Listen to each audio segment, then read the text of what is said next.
Every country on earth at the moment is reforming public education. There are two reasons for it. The first of them is economic. People are trying to work out, how do we educate our children to take their place in the economies of the 21st century? How do we do that, given that we can't anticipate what the economy will look like at the end of next week, as the recent turmoil is demonstrating? How do we do that? The second, though, is cultural. Every country on earth is trying to figure out, how do we educate our children so they have a sense of cultural identity and so that we can pass on the cultural genes of our communities while being part of the process of globalization. How do we square that circle? The problem is they're trying to meet the future by doing what they did in the past. And on the way, they're alienating millions of kids who don't see any purpose in going to school. When we went to school, we were kept there with a story, which was if you worked hard and did well and got a college degree, you would have a job. Our kids don't believe that. And they're right not to, by the way. You're better having a degree than not, but it's not a guarantee anymore. And particularly not if the route to it marginalizes most of the things that you think are important about yourself.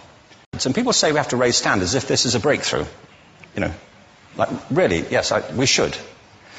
Why would you lower them?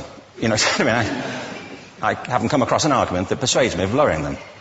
But raising them, of course we should raise them. The problem is that the current system of education was designed and conceived and structured for a different age. It was conceived in the intellectual culture of the Enlightenment and in the economic circumstances of the Industrial Revolution. Before the middle of the 19th century, there were no systems of public education. Not really. I mean, you could get educated by Jesuits, you know, if you had the money. But public education, paid for from taxation, compulsory to everybody and free at the point of delivery, that was a revolutionary idea. And many people objected to it. They said it's not possible for many street kids, working class children, to benefit from public education. They're incapable of learning to read and write, and why are we spending time on this? So there's also built into it a whole series of assumptions about social structure and capacity. It was driven by an economic imperative of the time, but running right through it was an intellectual model of the mind, which was essentially the Enlightenment view of intelligence. That real intelligence consists in the capacity for a certain type of deductive reasoning and a knowledge of the classics originally, what we come to think of as academic ability. And this is deep in the gene pool of public education, that there are really two types of people, academic and non-academic, smart people and non-smart people. And the consequence of that is that many brilliant people think they're not, because they've been judged against this particular view of the mind. So we have twin pillars, economic and intellectual. And my view is that this model has caused chaos in many people's lives. It's been great for some. There have been people who have benefited wonderfully from it. But most people have not. Instead, they suffer this. This is the modern epidemic, and it's as misplaced and it's as fictitious. This is the plague of ADHD. Now, this is a map of the incidence of ADHD in America, or prescriptions for ADHD. Don't mistake me here. I don't mean to say there is no such thing as attention deficit disorder. I'm not qualified to say if there is such a thing. I know that a great majority of psychologists and paediatricians think there is such a thing. But it's still a matter of debate. What I do know for a fact is it's not an epidemic. These kids are being medicated as routinely as we had our tonsils taken out. And on the same whimsical basis, and for the same reason, medical fashion. Our children are living in the most intensely stimulating period in the history of the earth. They're being besieged with information and calls for their attention from every platform, computers, from iPhones, from advertising holdings, from hundreds of television channels. And we're penalizing them now for getting distracted. From what? You know, boring stuff. At school, for the most part. It seems to me it's not a coincidence totally that the incidence of ADHD has risen in parallel with the growth of standardized testing. Now, these kids are being given Ritalin and Adderall and all manner of things, often quite dangerous drugs, to get them focused and calm them down. But according to this, attention deficit disorder increases as you travel east across the country. People start losing interest in Oklahoma.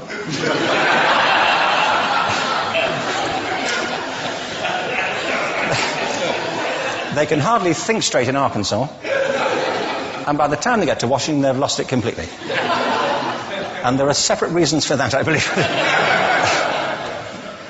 It's a fictitious epidemic. If you think of it, the arts, and I don't say this exclusively of the arts, I think it's also true of science and of maths, but I say about the arts particularly because they are the victims of this mentality currently, particularly. The arts especially address the idea of aesthetic experience. An aesthetic experience is one in which your senses are operating at their peak, when you're present in the current moment, when you're resonating with the excitement of this thing that you're experiencing, when you are fully alive. An anesthetic is when you shut your senses off and deaden yourself to what's happening. And a lot of these drugs are that. We're getting our children through education by anesthetizing them. And I think we should be doing the exact opposite. We shouldn't be putting them asleep. We should be waking them up to what they have inside of themselves. But the model we have is this. I believe we have a system of education that is modeled on the interests of industrialism and in the image of it. I'll give you a couple of examples. Schools are still pretty much organized on factory lines, ringing bells, separate facilities, specialized into separate subjects. We still educate children by batches. We put them through the system by age group. Why do we do that? Why is there this assumption that the most important thing kids have in common is how old they are?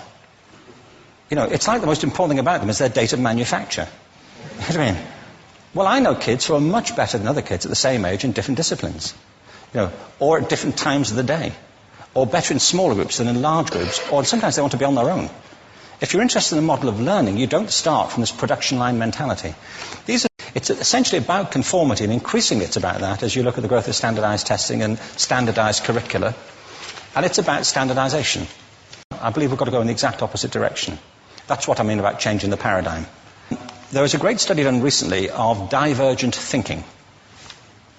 Published a couple of years ago. Divergent thinking isn't the same thing as creativity. I define creativity as the process of having original ideas that have value. Divergent thinking isn't a synonym, but it's an essential capacity for creativity. It's the ability to see lots of possible answers to a question, lots of possible ways of interpreting a question, to think what Edward de Bono would probably call laterally, to think not just in linear or convergent ways, to see multiple answers, not one. So, there are tests for this. One kind of cod example would be, people might be asked to say, how many uses can you think of for a paperclip? One of those routine questions. Most people might come up with 10 or 15. People who are good at this might come up with 200. And they do that by saying, well, could the paperclip be 200 foot tall and be made out of foam rubber? Does it have to be a paperclip as we know it, Jim? Now, there are tests for this, and they gave them to 1,500 people. This is in a book called Breakpoint and Beyond. And on the protocol of the test, if you scored above a certain level, you'd be considered to be a genius at divergent thinking. Okay? So my question to you is, what percentage of the people tested, of the 1,500, scored at genius level for divergent thinking? Now, you need to know one more thing about them. These were kindergarten children. So what do you think? What percentage at genius level? 80. 80, okay. 98%. Now, the thing about this was it was a longitudinal study. So they retested the same children 5 years later, ages of 8 to 10. What do you think? 50? They retested them again 5 years later, ages 13 to 15. You can see a trend here, can't you? Now, this tells an interesting story, because you could have imagined it going the other way, couldn't you? You start off not being very good, but you get better as you get older. But this shows two things. One is we all have this capacity, and two, it mostly deteriorates. Now, a lot of things have happened to these kids as they've grown up. A lot. But one of the most important things that happened to them, I'm convinced, is that by now they've become educated. They've spent 10 years at school being told there's one answer, it's at the back. And don't look. And don't copy, because that's cheating. I mean, outside schools, that's called collaboration, but inside schools. Now, this isn't because teachers want it this way, it's just because it happens that way. It's because it's in the gene pool of education. We have to think differently about human capacity. We have to get over this old conception of academic, non-academic, abstract, theoretical, vocational, and see it for what it is, a myth. Secondly, we have to recognize that most great learning happens in groups, that collaboration is the stuff of growth. If we atomize people and separate them and judge them separately, we form a kind of disjunction between them and their natural learning environment. And thirdly, it's crucially about the culture of our institutions, the habits of the institution and the habitats that they occupy.